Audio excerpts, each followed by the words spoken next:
Morning all of you. सुप्रभात प्यारे बच्चों। सबसे पहले तो आप सारे बच्चे ऑनलाइन अटेंडेंस एक एक करके बना लीजिए कमेंट बॉक्स में जाकर। प्यारे बच्चों, आज हम लोग यूनिट 10 गवर्नेंस ऑफ स्टेट ये पढ़ने वाले हैं। तो मैं आशा करूँगा कि आप सारे बच्चे किताब खोल करके बैठ जाइए और ध्यान से सुनिए, ठीक है। Page number 246 unit 10। आज हम लोग सिविक्स में पढ़ेंगे यूनिट 10 गवर्नेंस ऑफ स्टेट। आइए देखा जाए, एक यहाँ कुछ कार्टून्स वगैरह दिए गए हैं तो आप ध्यान से सुनिएगा। एक बच्चा कहता है what happened to your son. एक स्त्री जो है अपने बेटे के साथ हॉस्पिटल में है और उसका बेटा पड़ा हुआ है बेड पर, उसे कुछ डॉक्टरी ट्रीटमेंट चल रहा है। तो एक बच्चा उससे पूछता है what happened to your son. Aunty, आपके बेटे को क्या हुआ? तो वो लेडी कहती है माई सन राजा हैज़ जॉन्डिस। मेरे बेटे राजा को जॉन्डिस है। जॉन्डिस मतलब पीलिया, ठीक है। सारा पूरा शरीर जो है पीला पड़ जाता है, आंखें भी पीली हो जाती हैं, ठीक है, और टॉयलेट वगैरह भी पीला ही होता है। द वाटर इन आवर, ये जॉन्डिस का मुख्य कारण क्या है? दूषित पानी पीने और भोजन करने से यह बीमारी हो सकती है, ठीक है। The water in our village is dirty. ये लेडी कहती है कि हमारे गांव में जो पानी मिलता है वो काफ़ी गंदा रहता है। Many children in our village have been falling ill due to this. और इसी कारण से, दूषित पानी पीने की वजह से मेरे गांव के बहुत सारे बच्चे बीमार पड़ चुके हैं। ये लेडी उस बच्चे को समझाती है। Why have all these people gathered here? वह बच्चा फिर से आगे बढ़ता है और आकर के पूछता है, 3-4 लोग यहाँ देख सकते हैं पिक्चर नंबर 2 में। ये बच्चा पूछता है Why have all these people gathered here? आखिर ये सारे लोग यहाँ पर इकट्ठे क्यों हैं? A laborer, Sudarshan Lal, has fallen into the open manhole। एक व्यक्ति उससे कहता है कि एक लेबरर, एक मजदूर था जिसका नाम सुदर्शन लाल है। वो इस मैन होल में, इस गटर में गिर चुका है नीचे। We are all waiting for the police to come and rescue him. हम लोग पुलिस को फ़ोन कर दिए हैं, पुलिस आ रही है, पुलिस के आने की प्रतीक्षा कर रहे हैं हम लोग कि कब पुलिस आए और इसकी जान बचाए। I wonder if he is still alive an hour has already gone by। एक व्यक्ति कहता है उसमें से कि मुझे तो अब लगता है कि पता नहीं शायद वो जीवित हो भी या नहीं, क्योंकि 1 घंटे हो चुके हैं। 1 घंटे से वो व्यक्ति उस गटर के अंदर गिरा हुआ है, पता नहीं शायद वो जीवित भी हो या नहीं। Why is he sitting like this? फिर बच्चा आगे बढ़ता है और वो एक जगह कुछ लोगों को खड़ा पाता है। उसमें से एक व्यक्ति जो है नीचे बैठा है, तो वो पूछता है Why is he sitting like this? वह इस तरह से क्यों बैठा हुआ है? तो एक व्यक्ति कहता है Rajendra works at a petrol station. Rajendra petrol pump पर काम करता है। He was taking the cash from the station to deposit in the bank when 2 men on a bike came and looted him। वह पैसों को लेकर के बैंक में डिपॉजिट करने जा रहा था। उसी समय 2 बाइक सवार लोगों ने उसे लूट लिया, उसके पैसे छीन लिए। फिर आगे बढ़ता है ये बच्चा, फिर पूछता है, बीच में एक रोड का यहाँ पर सीन है जहाँ पर 2 कार जो है आपस में टकराई हुई है और दोनों के परखच्चे उड़ चुके हैं। तो वह बच्चा फिर से पूछता है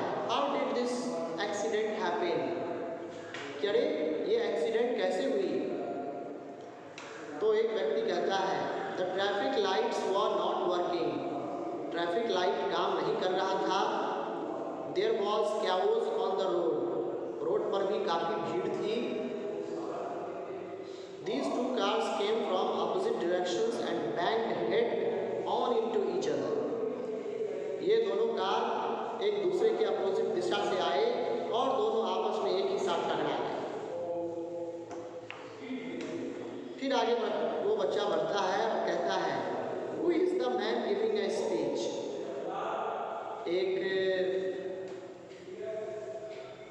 एक यहाँ पर असेंबली का दृश्य है जहाँ एक एमएलए एक स्टेज पर खड़ा होकर वह भाषण दे रहा है। तो वो बच्चा पूछता है, Who is this man giving a speech? यह व्यक्ति कौन है जो भाषण दे रहा है? तो एक व्यक्ति कहता है, He is the MLA from this constituency. वो इस कॉन्स्टिट्यूएंसी का MLA है। MLA stands for Member of Legislative Assembly.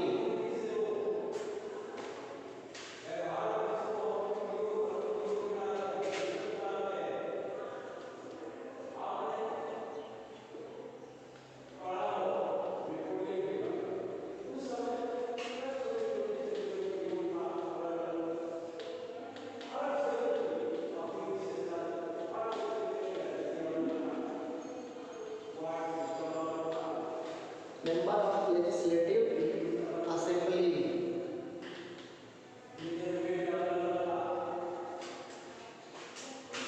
और MLC.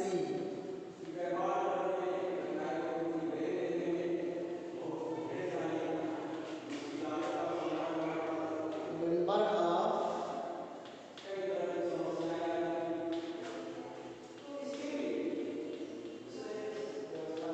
Legislative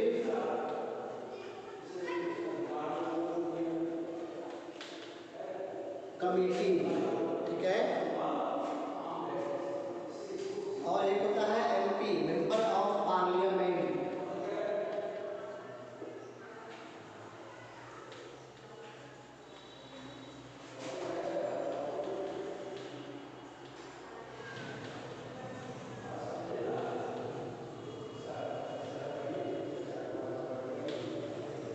ठीक है, चलिए। तो वो व्यक्ति उसे समझाता है कि वह व्यक्ति इस कॉन्स्टिट्यूएंसी का MLA है, मेंबर ऑफ लेजिस्लेटिव असेंबली है, उसे जनता ने वोट के द्वारा चुना है। He is responsible for providing good facilities to his constituency. अपने कॉन्स्टिट्यूएंसी में अच्छी फैसिलिटी प्रोवाइड करना ही इसका काम है, इसकी जिम्मेदारी है, ठीक है। But is he able to provide all the facilities? लेकिन फिर छोटी बच्ची इसमें पूछती है कि क्या वह व्यक्ति हमारी सारी समस्याओं को दूर कर सकता है, हमें इस तरह की फैसिलिटीज़ दे सकता है? तो वह लड़का उसे समझाता है, if he were Raja would not be in the hospital, Sudarshan Lal would not have fallen in the manhole, Rajendra would not have been looted and those two cars would not have met with the accident. तो वह लड़का उस लड़की को उससे कहता है, अगर वो अपनी सारी जिम्मेवारी सही तरीके से निभा पाता तो शायद आज राजा हॉस्पिटल में पड़ा हुआ नहीं होता। सुदर्शन लाल मैन होल में उस गटर में नहीं गिरा होता। Rajendra would not have been looted, Rajendra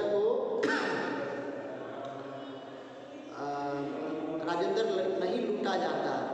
and those two cars would not have met with an accident, और वे दो कार एक्सीडेंट, उन दो कारों में एक्सीडेंट नहीं होते। अगर यह नेता अपनी जिम्मेवारी निभाता तो ये सारे काम नहीं होते, ये सारे एक्सीडेंट्स जो हुए, जो इस बच्चे ने देखा, यह काम नहीं होता। It is the duty of the state government to provide basic facilities in their state and maintain law and order. यह स्टेट गवर्नमेंट की जिम्मेवारी होती है कि वह आधारभूत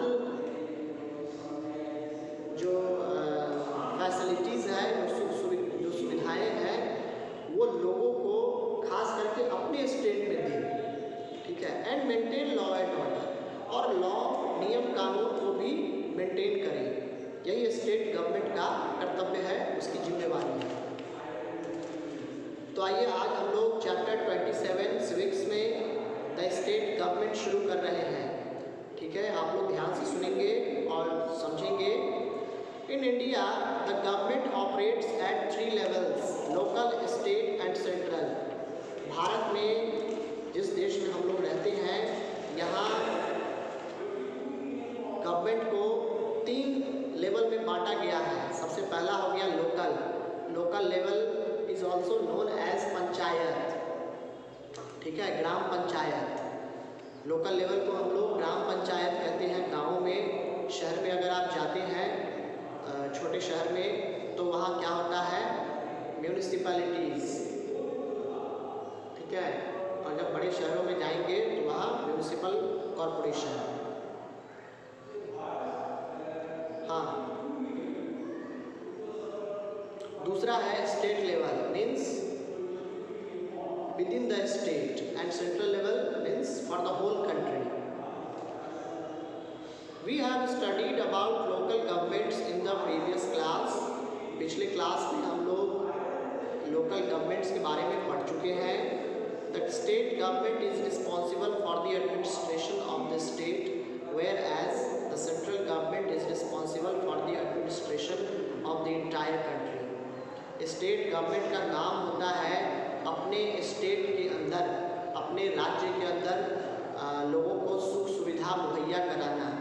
ठीक है, जबकि सेंट्रल गवर्नमेंट का काम होता है पूरे देश का सरकार चलाना, पूरे देश का एडमिनिस्ट्रेशन देखना। The government at state and central levels work through 3 main organs. किसी भी स्टेट गवर्नमेंट या जो सेंट्रल गवर्नमेंट होता है, तो वो 3 ऑर्गन्स के द्वारा काम करते हैं। There are 3 organs of the government. ठीक है, the first one is legislature. What does a legislature do? आखिर लेजिस्लेचर का काम क्या है? What are their functions? इनके क्या काम हैं? It makes the laws. Legislature का काम है नियम कानून बनाना। ठीक है, या उसको रेक्टिफाई करना, उसमें अमेंडमेंट लाना, या कोई एग्जिस्टिंग लॉ है उसमें कुछ सुधार करने की ज़रूरत है तो वो भी कर सकते हैं। So legislature makes laws. Legislature कानून नियम बनाता है। Executive, the second type, it gives effect to the laws. ये क्या करता है? लॉ को इम्प्लीमेंट करता है। ठीक है, कि नियम कानून सही तरीके से पालन किया जा रहा है देश में, राज्य में या नहीं। And the last one is judiciary. It interprets the law. ठीक है, यानी कि इसका काम क्या है कि वह व्यक्ति जो कानून को नहीं मानता है, कानून का उल्लंघन करता है, नियम कानून को तोड़ता है, उसे क्या करता है? It punishes. It punishes who breaks the laws and orders and who commits a crime. जो व्यक्ति क्राइम करता है, जो नियम कानून फॉलो नहीं करता है, उसको ये क्या करता है? पनिश करता है। In our country there is one judiciary for the whole country which works at national level. ठीक है, यानी कि पूरे देश में एक जुडिशरी है जो कि पूरे नेशनल लेवल, पूरे देश भर का काम करता है। But there are separate legislature and executive branches at the central and the state levels. लेकिन अगर जुडिशरी और एग्जीक्यूटिव की बात करें तो सेंट्रल लेवल का जुडिशरी एग्जीक्यूटिव और लेजिस्लेचर अलग होता है, और स्टेट लेवल का, that means within the state, executive और लेजिस्लेचर अलग अलग होता है। सेंट्रल का अलग हो गया, लेजिस्लेचर और एग्जीक्यूटिव, और स्टेट का अलग हो गया। Here we shall study about government at the state level. अब हम लोग इसके बाद स्टेट लेजिस्लेचर के बारे में पढ़ेंगे कि स्टेट में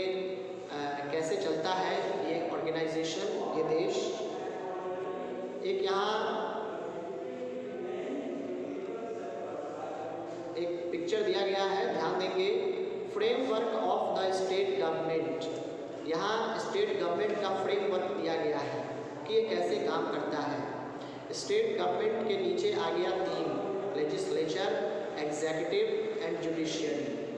ठीक है, लेजिस्लेचर में क्या आ गया, गवर्नर। ठीक है, लेजिस्लेचर के नीचे आ गया गवर्नर यानी कि राज्यपाल, उस राज्य का राज्यपाल। राज्यपाल के नीचे क्या आ गया, स्टेट लेजिस्लेचर। स्टेट लेजिस्लेचर में आ गया लेजिस्लेटिव असेंबली। ठीक है, जिसको MLA इस, और दूसरा है लेजिस्लेटिव काउंसिल MLC।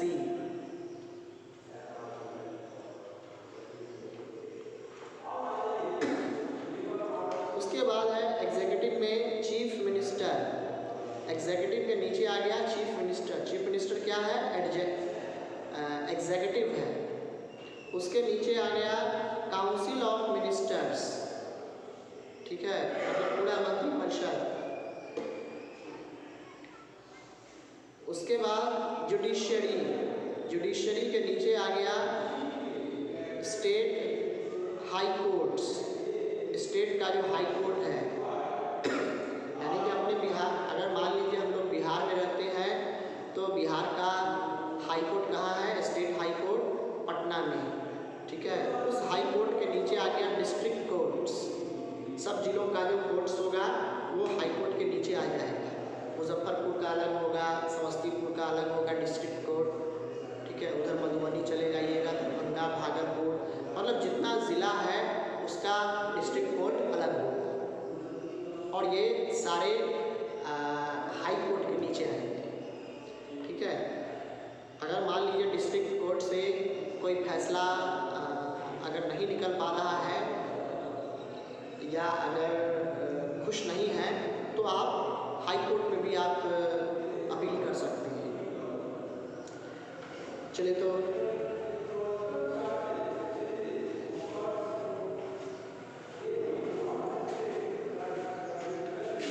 उसके बाद है स्टेट लेजिस्लेचर। ध्यान दीजिए, every Indian state has its own legislature.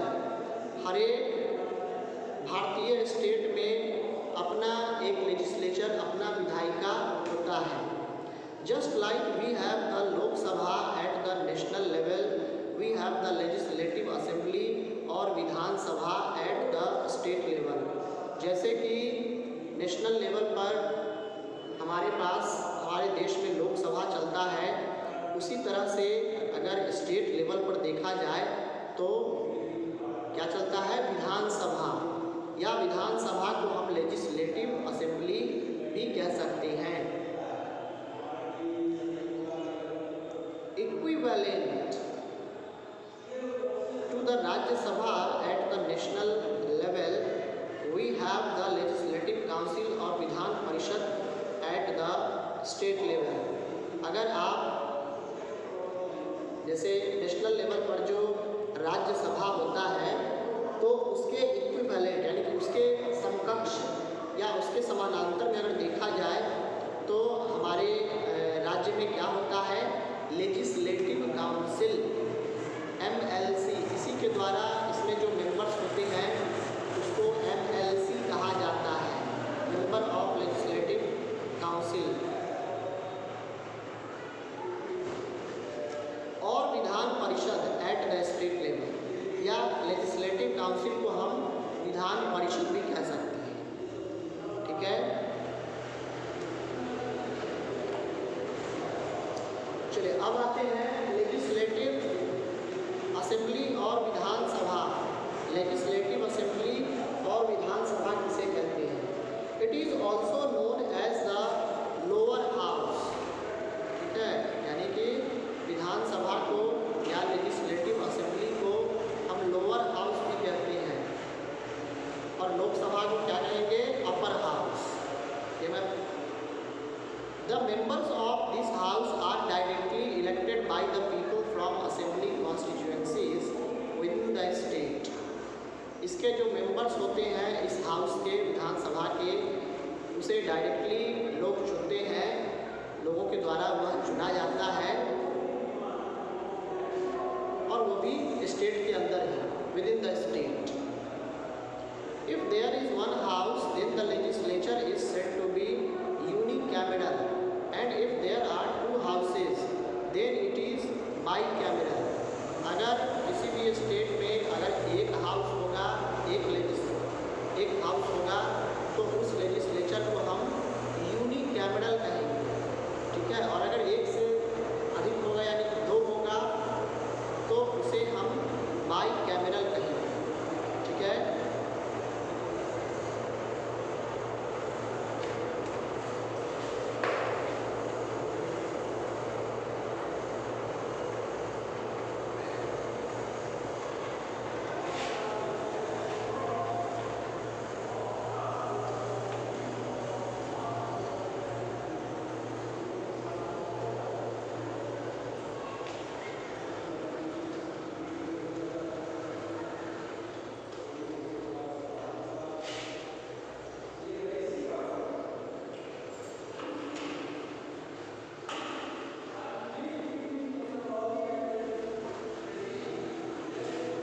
तो चलिए बच्चों, आज के लिए इतना ही। कल हम लोग इसको आगे फिर कंपोजिशन से पढ़ेंगे। इसे आप लोग कल होमवर्क में, आज के लिए होमवर्क है, ये चैप्टर पढ़ेंगे आप लोग घर पर, ठीक है। और फिर कराइएगा, ठीक है। आज के लिए इतना ही। God bless you, thanks for watching this video and have a good day to all.